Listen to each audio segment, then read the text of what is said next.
Chapter 6. On that night could not the king sleep, and he commanded to bring the book of records of the Chronicles, and they were read before the king.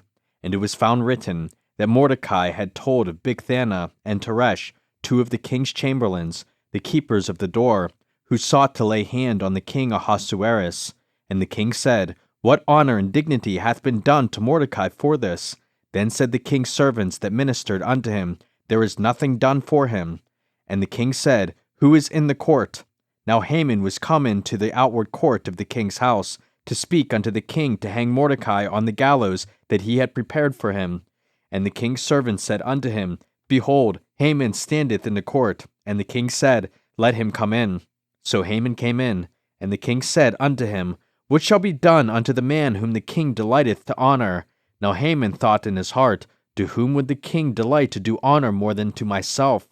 And Haman answered the king, For the man whom the king delighteth to honor, let the royal apparel be brought which the king useth to wear, and the horse that the king rideth upon, and the crown royal which is set upon his head.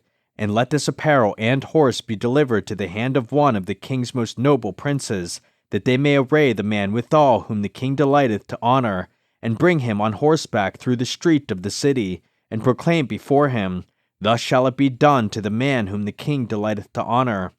Then the king said to Haman, Make haste, and take the apparel and the horse, as thou hast said, and do even so to Mordecai the Jew, that sitteth at the king's gate. Let nothing fail of all that thou hast spoken. Then took Haman the apparel and the horse, and arrayed Mordecai, and brought him on horseback through the street of the city, and proclaimed before him, Thus shall it be done unto the man whom the king delighteth to honor.